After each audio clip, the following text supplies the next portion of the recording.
Hello children, welcome to Crash Course. The chapter for our discussion today is Moving Charges, Magnetism and Matter. Here we discuss two basic ideas, the effects of electric current, that is magnetic effects of electric current.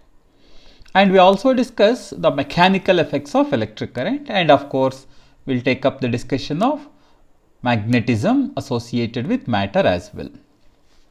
So, we will understand the basic concepts, we will familiarize ourselves with the equations.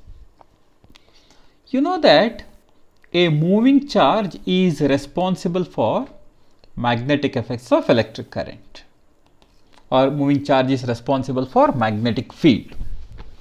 Suppose you consider a charge q and assume that this is moving along this direction and the velocity vector is along this direction, and the point under consideration is here at a distance r, theta being the angle between these two vectors. The magnetic field due to this is given by mu naught by 4 pi q into v cross r divided by r cube, or we write it as mu naught by 4 pi q v cross r cap divided by r square. Observe that I am multiplying unit vector of r with proper vector. So, magnitude of this is given by mu naught by 4 pi q v sin theta divided by r square, where theta is the angle between these two vectors. If I consider flow of charges, it constitutes current, you know. Suppose I consider a current carrying conductor, it produces magnetic field. This is given by something known as Biot-Savart's law. According to Biot-Savart's law, or it deals basically with the magnetic field produced by a small element of a current carrying conductor. Suppose we consider a current carrying part whose length is dl and assume that the point is at a distance r, theta being the angle between these two vectors, then the magnetic field at this point is given by mu naught by 4 pi I dl sin theta divided by r square. Vectorially, this is written as dB is equal to mu naught by 4 pi I into dl cross r cap divided by r square, or this is also written as mu naught by 4 pi I into dl vector cross r vector divided by r cube. So, the magnetic field is given by this expression, the strength is given by this expression, and very clearly the magnetic field is a cross product. That means if you curl your first 4 fingers of the right hand from first vector towards second vector, that means from the direction of dl towards the direction of r, you get the direction of the magnetic field produced by it. There are various applications of this simple concept. For example, if I consider the magnetic field due to a straight current carrying conductor, be due to a straight wire. If the wire is of finite length, for example, here is the current carrying conductor and the current is I, and this is the point under consideration at a perpendicular distance r, then suppose theta 1 and theta 2 are the angles subtended here, then we can write the magnetic field at that point as mu naught by 4 pi d, mu naught I by 4 pi d into cos theta 1 minus cos theta 2. Sometimes this is also represented in this form. If I consider the angles as say some alpha and beta, or say phi 1 and phi 2, then we can also write it in this form. For example, say phi 1 and phi 2, then this being r, the magnetic field at this point is given by mu naught I by 4 pi d, or say 4 pi r here into sine phi 1 plus sine phi 2. Any of these representations is perfectly fine. So this is the magnetic field due to a straight current carrying conductor. If the wire is infinitely long, for example, this is the infinitely long conductor and the point is here at a perpendicular distance I, then the magnetic field is given by mu naught I divided by 2 pi r. And if it is a semi-infinite, it is infinite from one side and the current is I and the point is at a distance r, then the magnetic field is given by mu naught I by 4 pi r. Mu naught I by 4 pi r. So the magnetic field due to a straight current carrying conductor is represented by any of these expressions. Magnetic field due to a circular coil. Suppose I consider a circular coil of radius r. Let's assume that the point is at a distance x from its center and also assume that the current is I. Then the magnetic field at a point on the axis at a distance x from the center is given by B is equal to, what is it? It is given by mu naught by 4 pi into 2 pi n I r square divided by r square plus x square to the power 3 by 2. What is this n? N is the number of turns. N is the number of turns and of course r is the radius, x is the distance, I is the current. So the magnetic field is given by this expression. And remember the magnetic field is along the axis.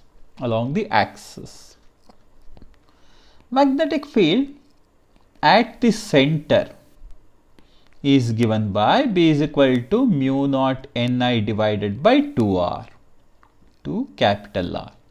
So magnetic field at the center is given by mu naught Ni divided by 2R, where R is the radius, of this circular coil. Now if I draw a graph of magnetic field as a function of x, magnetic field is maximum at the center and it goes on decreasing on either side, so we can show the variation in this form. The magnetic field goes on decreasing according to this being x is equal to 0, this is on the positive side, this is on the negative side.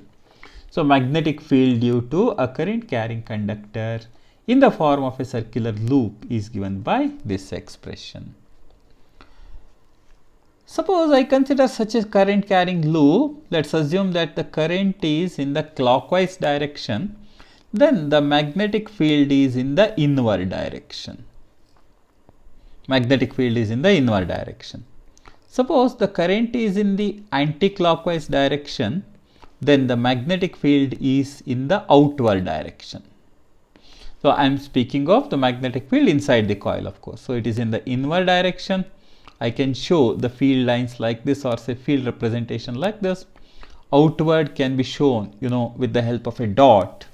So this is the representation of the magnetic field. Suppose I consider a part of the coil. Let's assume that the coil subtends, or say the arc of the coil subtends an angle phi at the center. Then the magnetic field due to this is given by mu naught I divided by mu naught I into, this is phi divided by 4 pi whole divided by r. So magnetic field due to a part of the circular current carrying loop subtending an angle phi at the center is given by mu naught I phi divided by 4 pi r, or we'll write it as mu naught I phi divided by 4 pi r. This is pretty simple. The number of turns corresponds to an angle phi divided by 2 pi. That's as simple as that. So the magnetic field is given by this simple expression due to a circular part, due to a circular portion of the current carrying conductor. Magnetic field due to a solenoid. Magnetic field due to a solenoid is given by the following expression. What is a solenoid? You may wish to recall. It is a cylinder with conductors or say wire wound in the form of a circular coil. Now, if it is magnetic field somewhere inside, for example, this is the point, and assume that this angle is theta 1 and this angle is theta 2, then the magnetic field is given by mu naught n I into cos theta 1 minus cos theta 2, right? Mu naught n I divided by 2 into cos theta 1 minus cos theta 2. Suppose I consider a long solenoid.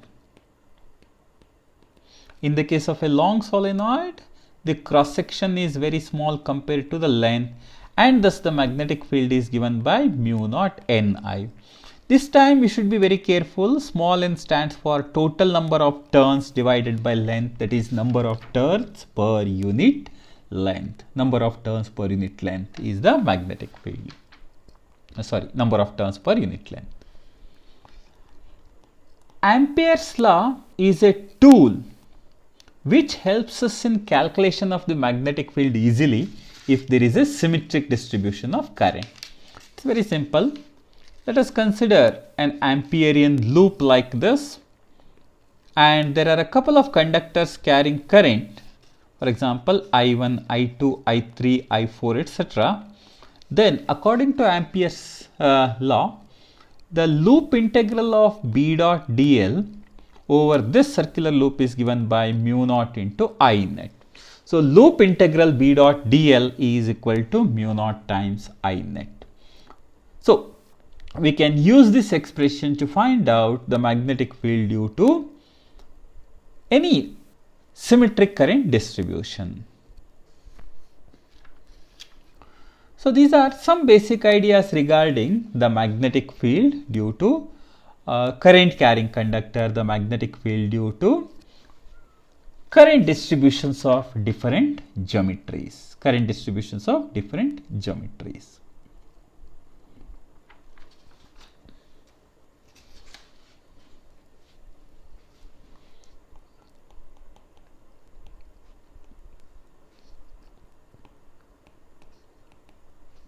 Force on a moving charge. Force on a moving charge.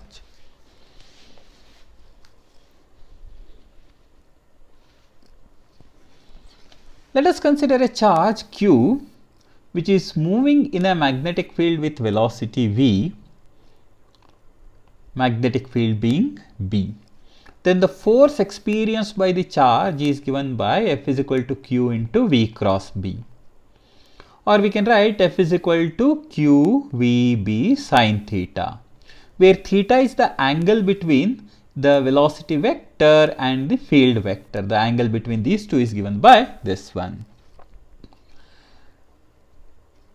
There are three possibilities. One is theta is equal to 0, that gives us F is equal to 0.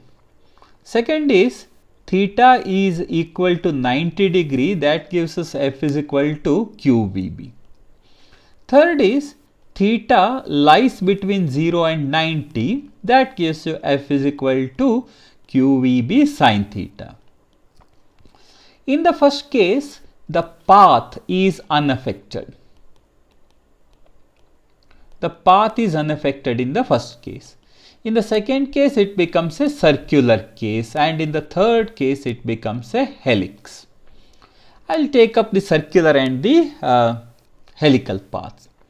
Let us assume that here is a region of magnetic field which is uniform, and a charged particle is given a velocity, and if it is given a velocity, then clearly what's the direction of the force? The direction of the force is upwards at the point of beginning, and clearly it takes up the circular track along this direction. So in an inward magnetic field, the charged particle traces an anti-clockwise circular track.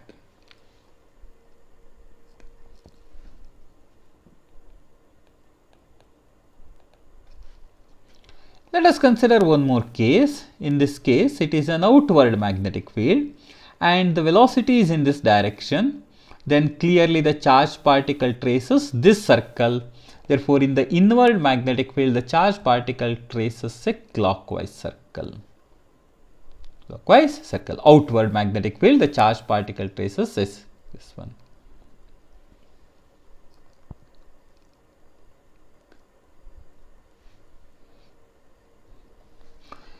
In both the cases, the radius is given by mv divided by qb and the time period is given by 2 pi m divided by qb. So, 2 pi m divided by qb. In both the cases, the radius is mv by qb, the time period is given by this one. And of course, the once the time period is known, you can also calculate the frequency, the angular frequency, etc. So, all of them can be calculated. And you know that momentum can also be expressed in terms of kinetic energy as root of 2mk. So, all these expressions are equally valid as far as the representation is concerned.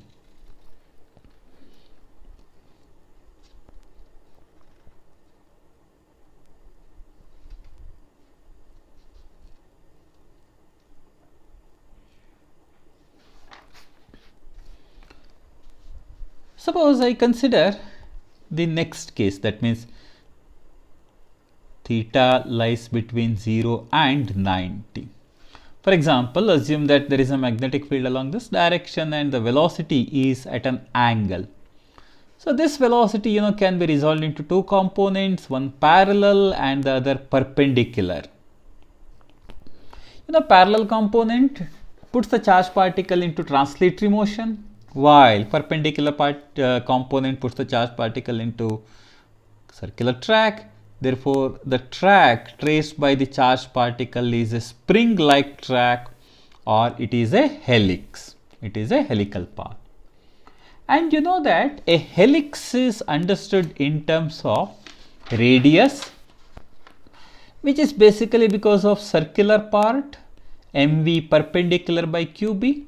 And if theta is the angle, then we can write Vs, perpendicular Vs, V cos theta. So, this can also be written as mv cos theta divided by qb. But you should be a little careful. It is basically V perpendicular. It could be V cos theta. The second thing is pitch, which is nothing but the distance between the successive turns, that is the distance travelled by the particle during one circular track. And this can be written as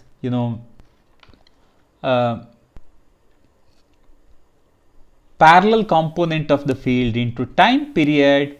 So, this can be written as V sin theta into, this is going to be perpendicular component is going to be V sin theta. So, notice that this is V sin theta, this is V cos theta in this case because I taken this as the angle. So, this is V, this is B. So, parallel component is responsible for translational motion, perpendicular component is responsible for circular motion. So, this is going to be V sin theta and this is V cos theta into 2 pi m divided by qb. So, this part has to be kept in mind. So, a helical path is understood in terms of radius and pitch. Pitch is given by V parallel, that is basically V parallel into time period. And radius is given by mv perpendicular divided by qb.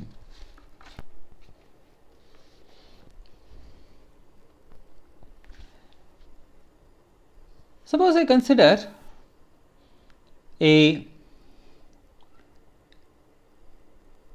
current carrying conductor.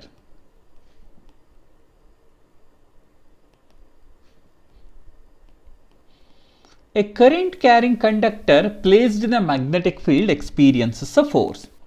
For example, let us consider a conductor of length L and the current in it is I and it is in a magnetic field B. then the force on that current carrying conductor is given by F is equal to I into L cross B. F vector is I into L cross B. The magnitude of this is given by ILB sine theta, where theta is the angle between the current, that is nothing but the length, and the magnetic field. And of course, the direction is given by the cross product rule. If it is a varying magnetic field, or if the conductor is bent and if the magnetic field is B, then what do? We take a small portion of the current carrying conductor whose length is dl, then the force on that part is given by I into dl cross B, or we can write it as I into dl into B into sine theta, and in order to get the net force we integrate this one I into dl cross B, which is also equal to I dl B sine theta. So we can integrate it to get the net magnetic force on a current loop, or say current carrying conductor. Suppose we consider a current loop in a external magnetic field, For example, here is a current loop, and this current loop is of radius r, and let's assume that there is an inward magnetic field which is kept here. And of course, this B is uniform. So in this uniform magnetic field, the net force on the current loop is 0. The net force on the current loop is 0 in this uniform magnetic field. So remember, any current loop or current loop of any shape, for example, if I consider this current loop, even this experiences net force is equal to 0. So net force on a current loop is 0 in a uniform magnetic field. However, if I consider the current loop, for example, if I consider a current loop like this, let's assume that the current is I. This say rectangle of sides, say some A and B, is kept in a magnetic field like this. Let's assume that the magnetic field is shown this way, and the magnetic field strength is B, and let's assume that it subtends some angle with the perpendicular drawn to the loop. This experiences a torque.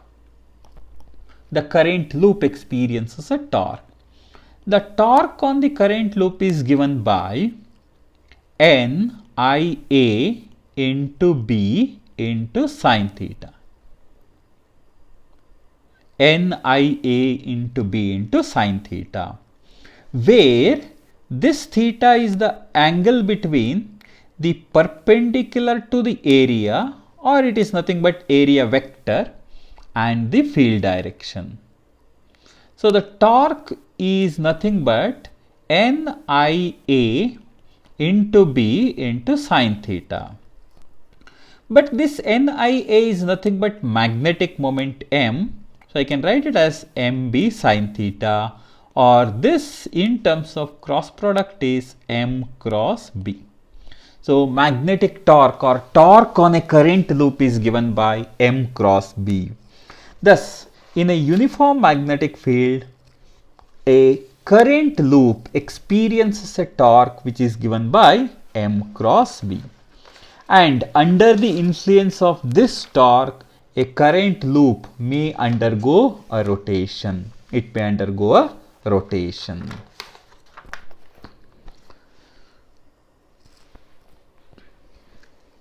There are lots of applications based on this torque. One of such important applications is moving coil galvanometer. Moving coil galvanometer. What's a moving coil galvanometer? It is a coil, a sensitive coil which can undergo rotation when a current is passed through that. Clearly, torque depends on the current, and thus more the current, more is the deflection. This idea is used in moving coil galvanometer. So it basically consists of a rectangular coil of large number of turns of fine insulated copper wire wound over a non-magnetic metallic frame. and this is suspended by a very long and thin wire between the pole pieces of a permanent magnet. The current deflects the coil, and thus the deflection serves as a measure of the current. The current is directly proportional to the deflection, and therefore we can write I is equal to K into phi, where K is a constant of the galvanometer, which is known as galvanometer constant, having a value C divided by NAB. C is the torsional constant of the suspension wire, or this is known as twist per unit deflection, torsional constant of the wire. And of course, N is the number of turns in the coil, and A is the area of the coil, and B is the magnetic field of the radial magnets. The current sensitivity is given by deflection per unit current, and of course this is the reciprocal of K, and therefore NAB divided by C. To get higher current sensitivity, we can increase the area, or we can increase the number of turns, or we can increase the magnetic field strength, or we can make the value of C less.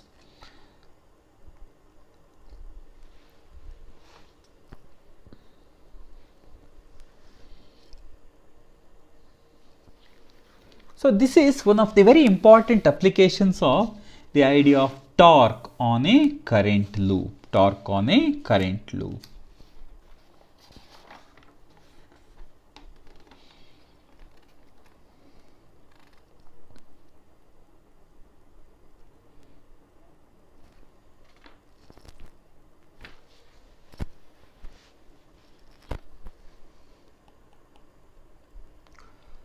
Properties of magnetic materials.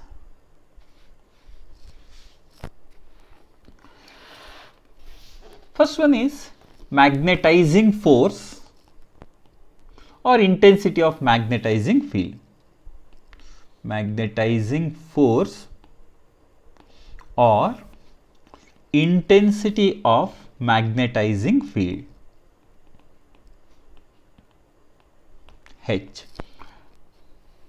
This is defined as the force experienced by a unit north pole placed at a point in the field. So, as the name suggests, it is the intensity of the magnetizing field. The direction of H is same as the direction of B, and this is defined as B is equal to mu into H, where mu is a constant known as magnetic permeability. This is known as magnetic permeability. Intensity of magnetization.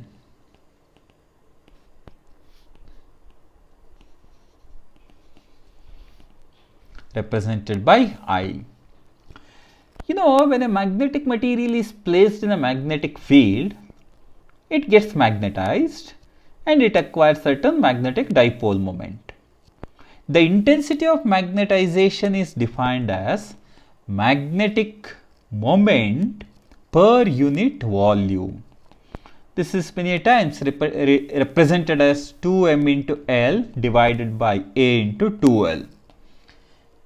Just like 2q into 2L, this is m into 2L. So we can also write it as m divided by A, where m is the pole strength and A is the area.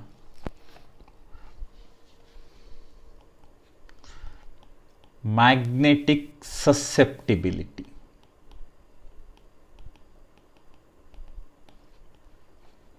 This is represented by the symbol chi. Magnetic susceptibility indicates the ease with which a substance can be magnetized. This magnetic susceptibility is the ratio of, it is defined as the ratio of intensity of magnetization to the intensity of magnetizing field. Intensity of magnetizing field. in which the material is placed. So, I divided by H. Magnetic permeability.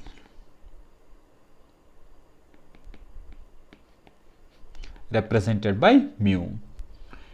It is the ratio of the magnetic field to the intensity of magnetizing field. Intensity of magnetizing field. So, B divided by H. So, this is known as magnetic permeability.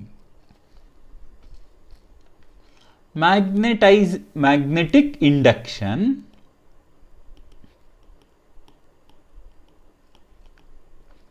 or this is also known as flux density, represented by the symbol B. This is nothing but, this is actually a measure of total number of lines of force per unit area due to the flux density B naught in vacuum by that magnetizing field, and flux density Bm due to magnetization of the material. So, repeat, the flux density is the total number of lines of force per unit area due to flux density B naught in vacuum. Suppose this is B naught, and that due to magnetization of the material. So, B is given by B naught plus Bm. Depending on these properties, the materials are classified into three different groups. We have diamagnetic materials, we have paramagnetic materials, and we have ferromagnetic materials.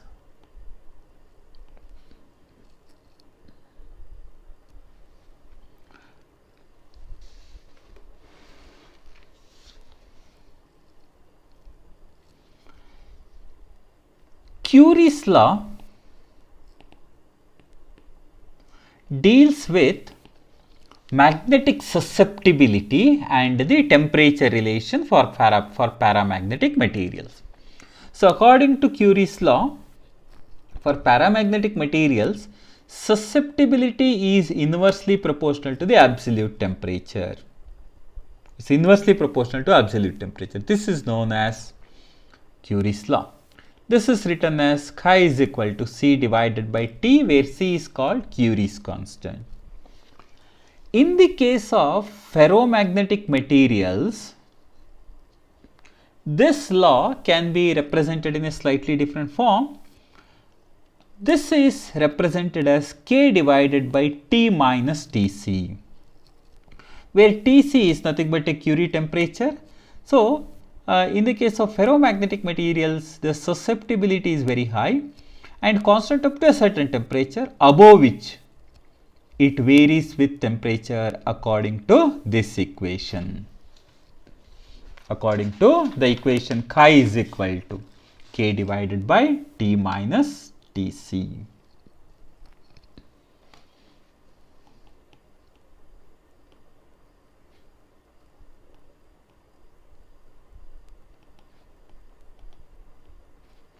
Terrestrial magnetism or Earth's magnetism.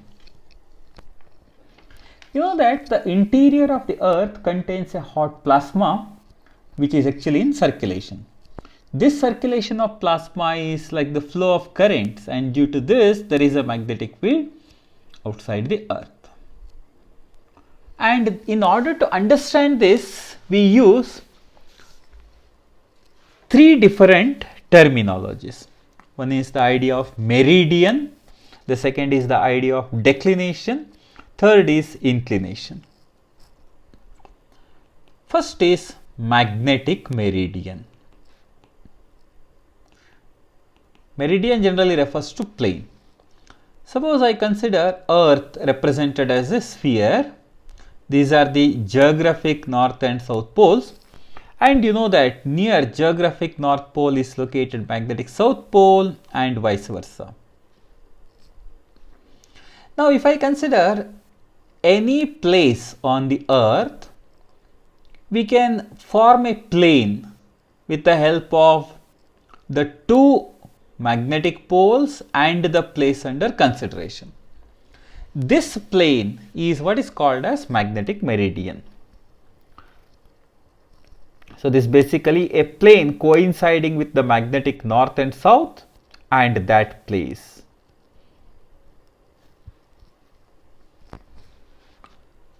Likewise, we can also form one more plane, for example, north-south and the place under consideration. This becomes geographic meridian. So, if you look at the geographic meridian and magnetic meridian, we can represent it like this. For example, this is say geographic meridian, then magnetic meridian is something like this. These two meridian, this is geographic meridian, this is magnetic meridian, and these two subtend an angle phi, say, between them. This is what is called as declination. So, declination is the angle between geographic meridian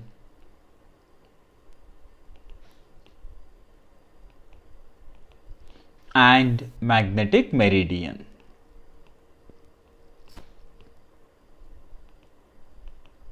Geographic meridian and magnetic meridian.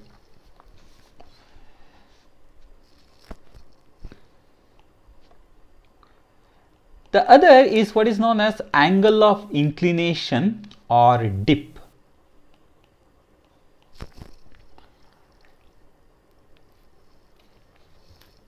You know, if I consider Earth's magnetic field, the Earth's magnetic field is not horizontal at a place. It may not be horizontal. For example, if we consider say a place, this is the horizontal, the Earth's magnetic field is in this direction say, and the angle it subtends with the horizontal is what is called as angle of dip. So, angle of dip or angle of inclination is the angle made by the Earth's magnetic field with the horizontal at a place. This P can be resolved into two components, one is BV and the other is BH. BH is horizontal component of the Earth's magnetic field and BV is the vertical component of the Earth's magnetic field. So, what we can write is BH is equal to B cos theta and BV is equal to B sin theta. So, resultant Earth's magnetic field B is equal to square root of BH square plus BV square. And the second relation is we can divide one by the other and that gives us tan theta is equal to BV divided by BH, BV divided by BH.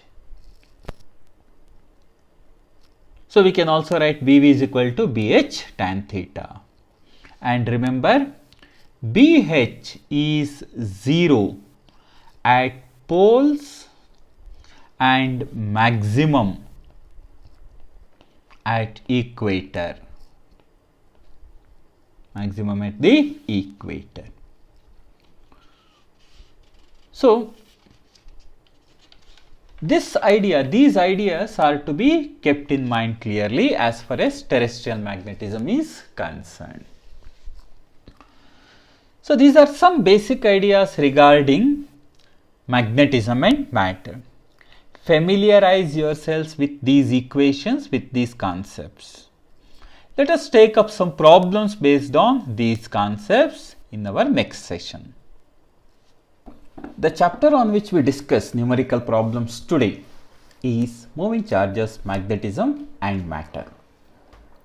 We have already revised the concept, we are familiar with the equations. So, it's the time to put those concepts and equations into problem solving. Example 1. Electric field strength is E naught I and the magnetic field is B naught I and they exist in a region. A charged particle Q is released from rest at origin. The work done by both the fields after certain time is. Okay. Well, you know that magnetic field does no work. So, work done by the magnetic field is equal to 0.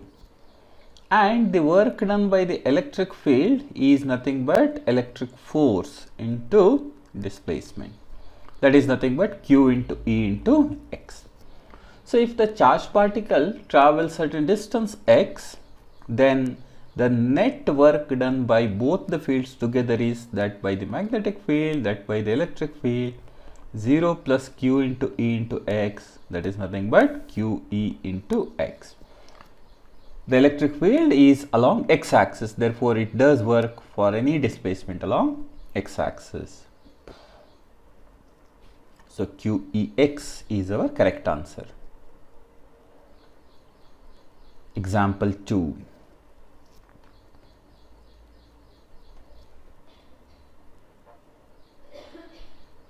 A long straight wire carrying a current of 30 ampere is placed in an external uniform magnetic field of strength 4 into 10 to the power of minus 4 Tesla. The magnetic field is acting parallel to the direction of the current. The magnitude of the resultant magnetic induction in Tesla at a point 2 centimeter away from the wire is given the value of mu naught as well. So here the question says the magnetic field is acting parallel to the direction of the current, and the value of magnetic field due to the current carrying conductor is to be found out. So what is that? The magnetic field due to a straight current carrying conductor is given by, I'll call it as 1. This is given by mu naught I divided by 2 pi r. So upon substitution and simplification, you get it as 3 into 10 to the power of minus 4 Tesla. Along with that, there exists an external magnetic field of 4 into 10 to the power of minus 4 Tesla also. So there are two magnetic fields which are perpendicular to each other, and therefore what is the resultant field? This is square root of B1 square plus BH square. So square root of 3 into 10 to the power of minus 4 whole square plus 4 into 10 to the power of minus 4 whole square, which is equal to 5 into 10 to the power of minus 4 Tesla. So the magnetic field at that point is 4 into 10 to the power of minus 4 Tesla. Sorry, 5 into 10 to the power of minus 4 Tesla. C is the correct choice. Example 3. A square loop of side L carries a current I. Another smaller square loop of side L, which is much smaller than L, carrying a current I is placed inside the bigger loop such that they are coplanar with their centers coinciding. If the current in the loops are same in direction, the magnitude of the torque on the smaller loop is okay. So there are coplanar loops like this.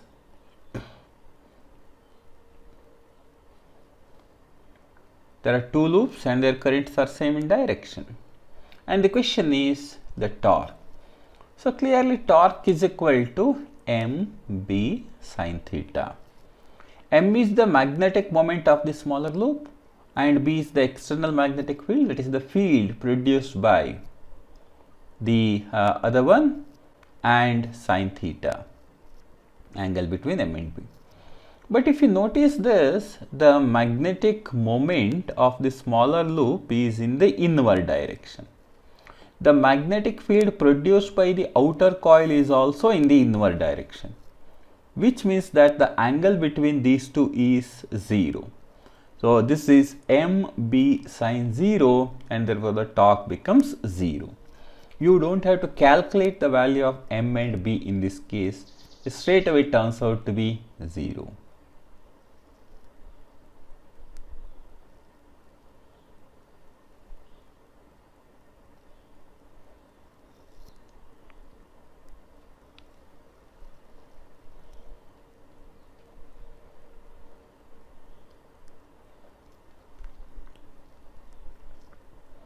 Example 4.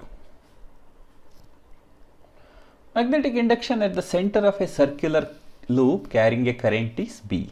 If A is the area of the coil, then the magnetic dipole moment of the loop is. Okay.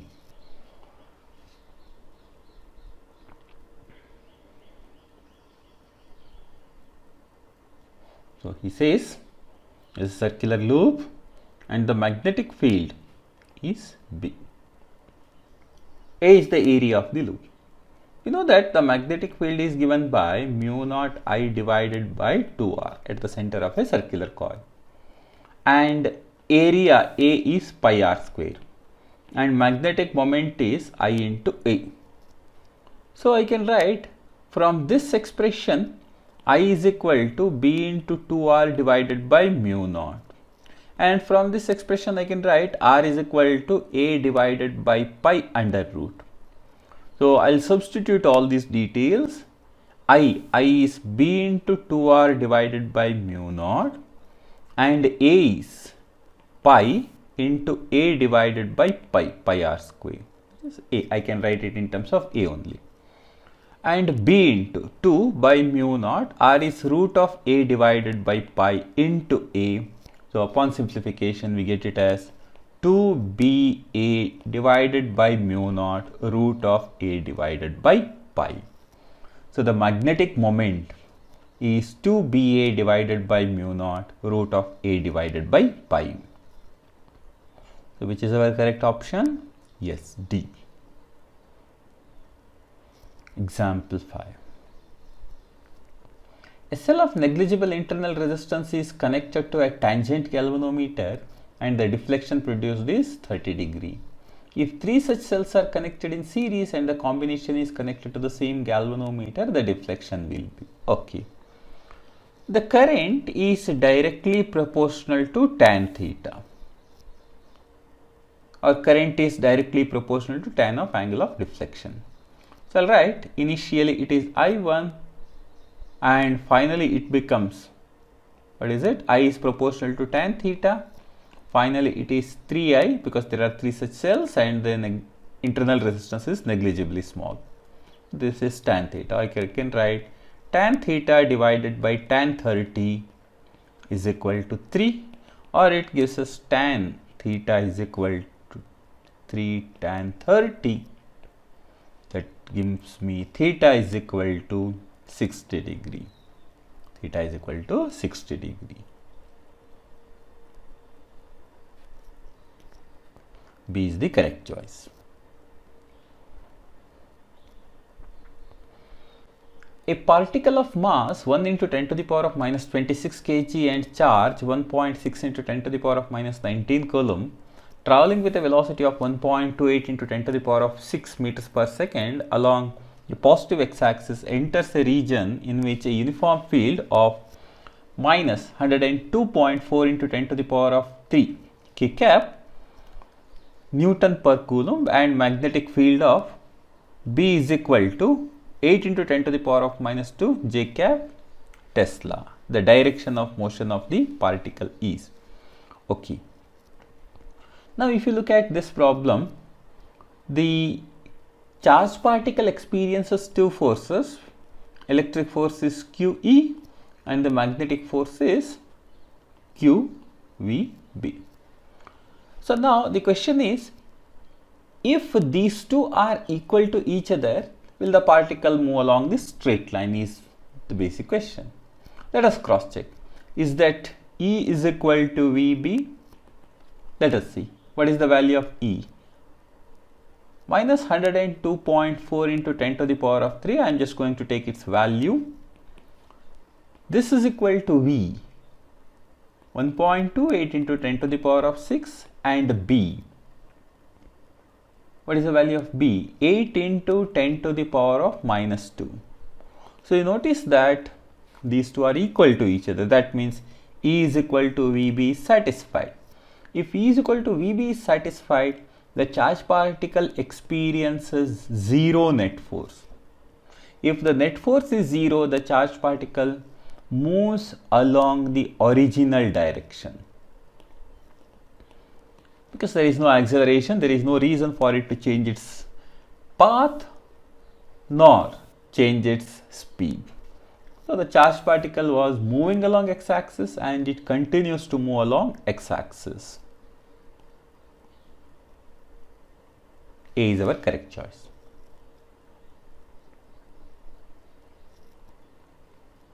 Next one.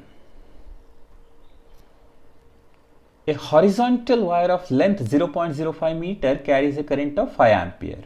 If the mass of the wire is 10 milligrams, the minimum magnetic field required to support the weight of the wire is.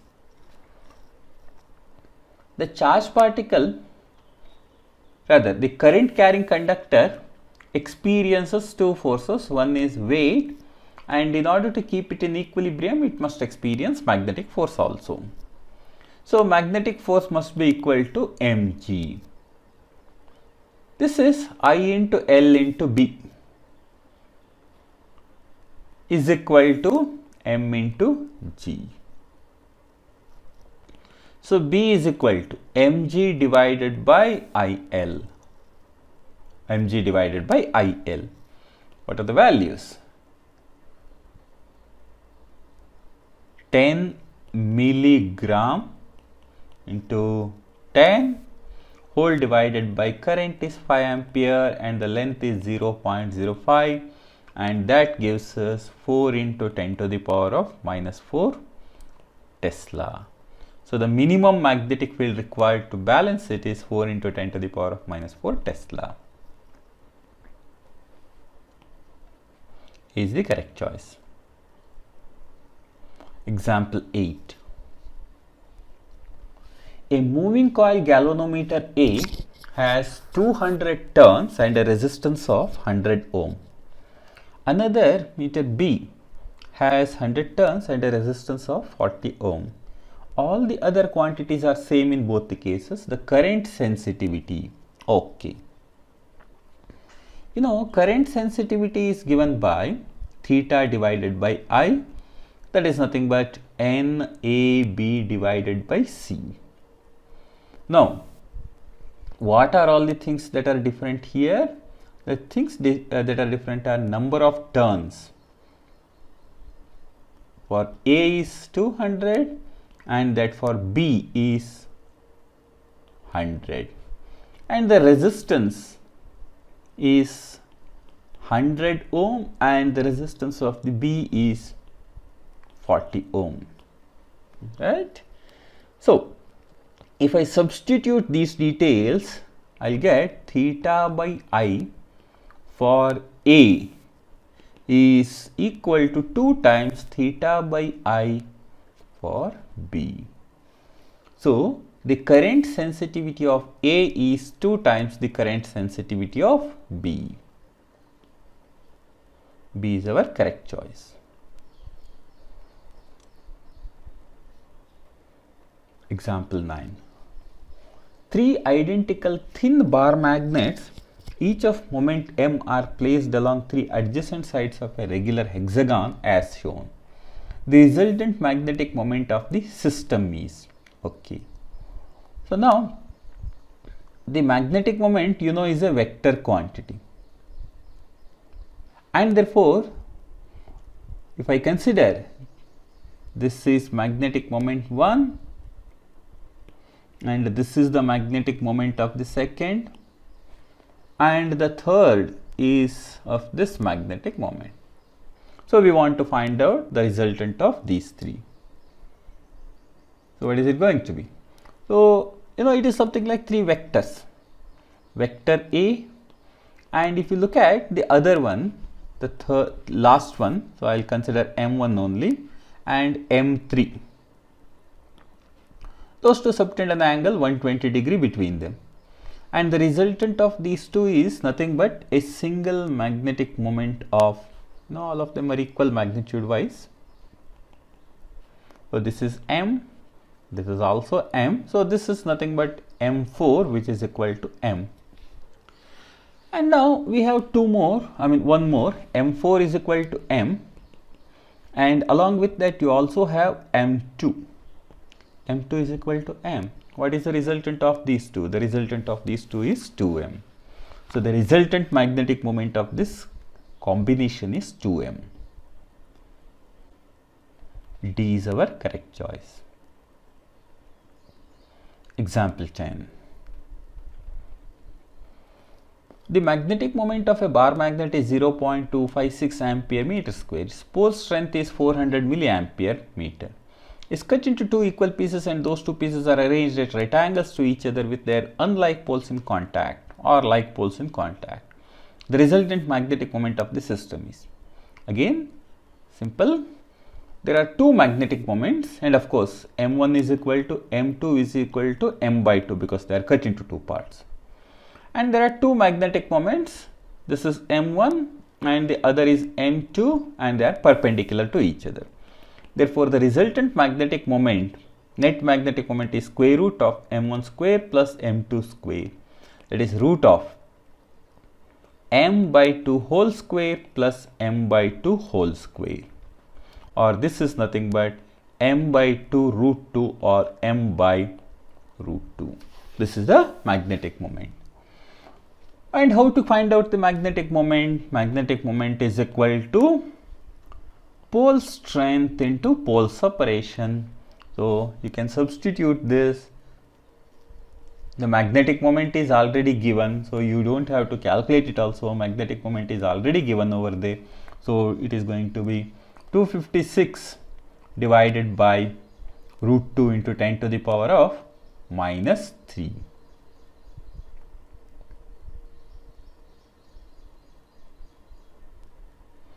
So 256 divided by root 2 into 10 to the power of minus 3. C is our correct option. Next one.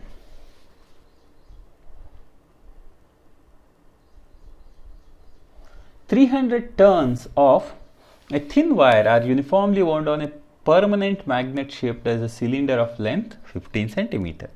When a current of 3 ampere is passed through the wire, the field outside the magnet disappears. Then the coercive force of the material is." Okay.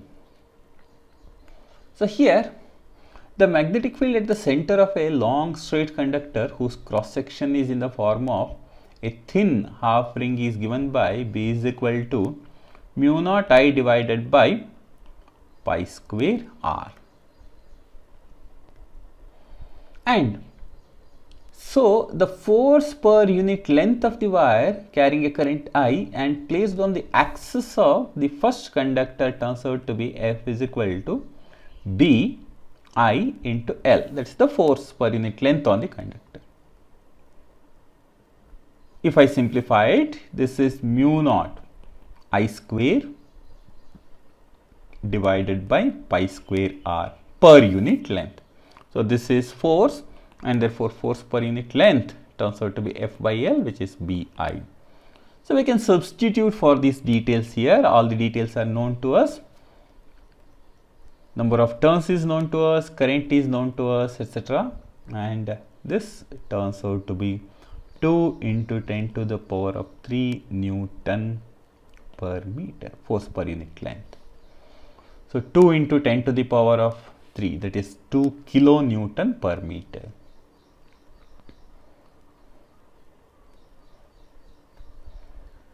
Next one.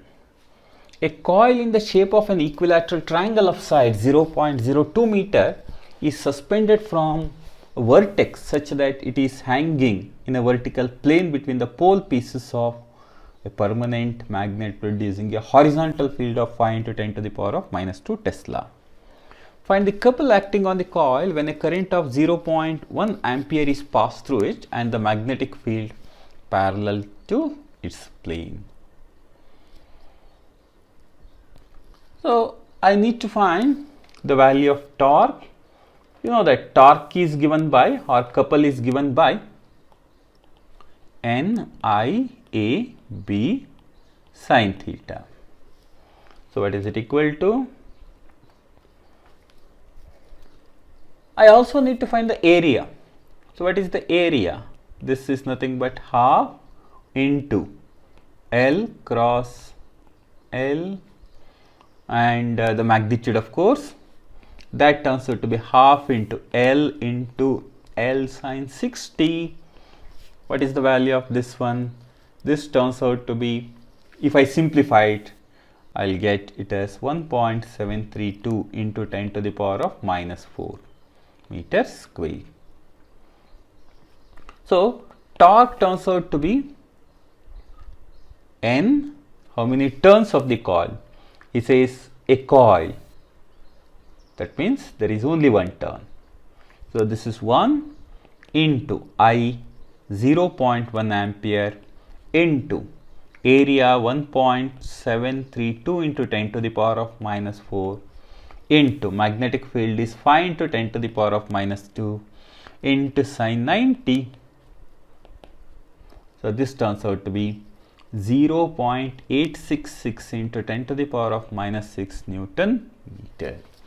So this is the expression for the torque. So the torque is 0.866 into 10 to the power of minus 6 is the correct choice.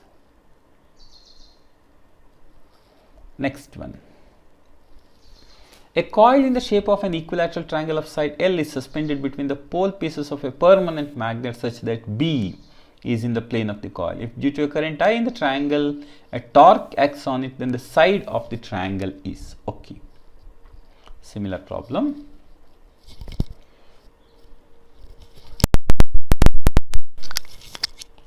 Area of the triangle A can be written as half L into L sine theta, that is L square root 3 divided by 4, and the torque is I, A, B, of course N is 1, sine 90 is 1, so this is B I L square root 3 divided by 4, and therefore L is equal to 2 torque divided by root 3 Bi to the power of 1 by 2. So which is our correct option? 2 into tau divided by root 3 Bi. C is our correct option. 14. The resistance of the coil of a tangent galvanometer is 60 ohm. It is connected to a battery of negligible internal resistance. The deflection is found to be 60 degree. Now a shunt resistance of 30 ohm is connected across the coil of the tangent galvanometer. The deflection produced will be. So again, I1 by I2 is equal to tan 60 divided by tan 30. So if I simplify this, I get theta. So theta turns out to be 60 degree. Example 15.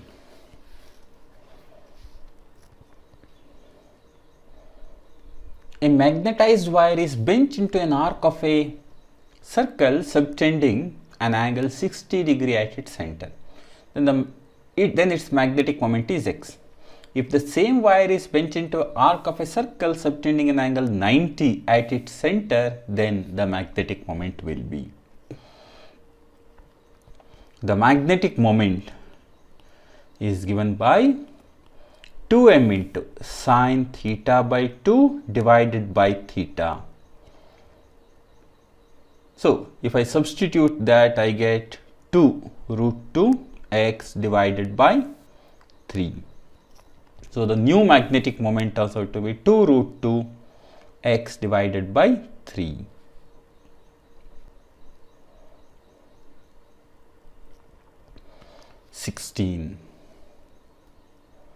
Two magnets of magnetic moments m and root 3 m are joined to form a cross. The combination is suspended freely in a uniform magnetic field. In the equilibrium position, the angle between the magnetic moment root 3m and the field is. Okay. So here tan theta is equal to m1 divided by m2. So this is equal to, what is that? m1 is m, and this is m2, which is root 3m, so it is 1 by root 3. So what is our correct choice? This turns out to be theta is equal to 30. 17. A magnetic dipole is under the influence of two magnetic fields having an angle of 120 degree between them. One of the fields has a magnitude of 1.2 into 10 to the power of minus 2 Tesla. If the dipole comes to stable equilibrium at an angle of 30 degree with this field, then the magnitude of the other field is. So he says it is in stable equilibrium position, which means that the net torque is 0. That means m b1 sin theta 1 is equal to m b2 sin theta 2, or b1 sin 30 is equal to b2 sin 90. So I can write b2 is equal to b1, that is 1.2 into 10 to the power of minus 2 into sin 30 divided by sin 90. So this turns out to be 0.6 into 10 to the power of minus 2 Tesla.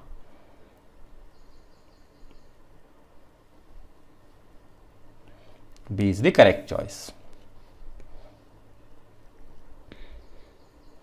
18. A galvanometer of resistance 25 ohm is connected to a battery of 2 volt along with a resistance in series. When the value of this resistance is 3000 ohm, a full scale deflection of 30 units is obtained in the galvanometer. In order to reduce this deflection to 20 units, the resistance in series will be.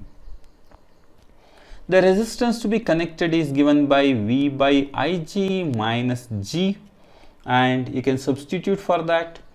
So what is the value of V to reduce this deflection to 20 units, right? So this V can be found out, and Ig, what is the value of Ig?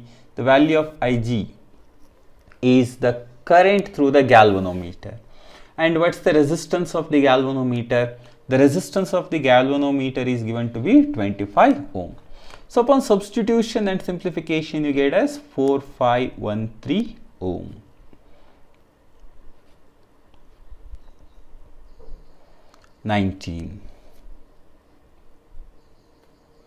A solenoid of length 0.5 meter has a radius of 1 centimeter and is made up of 500 turns. It carries a current of 5 ampere. The magnetic field inside the solenoid is. Magnetic field inside the solenoid is given by mu naught Ni.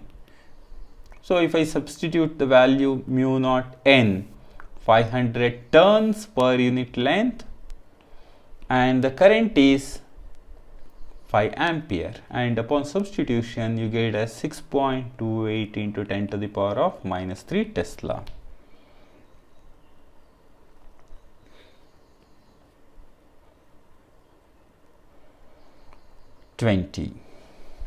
The length of a solenoid is 0.1 meter and its diameter is very small. A wire is wound over in 2 layers. The number of turns in the inner layer is 50 and that on the outer layer is 40. The strength of the current flowing in 2 layers in the same direction is 3 ampere. The magnetic field at the center of the solenoid will be. Okay. The magnetic field is given by mu naught I into N1 divided by L plus N2 divided by L. There are 2 turns. So number of turns per unit length for those two will be different. So we can substitute for that mu naught into current 3 into N1, 50 divided by 0.1 plus 40 divided by 0.1, and this simplifies to 3.4 into 10 to the power of minus 3 Tesla.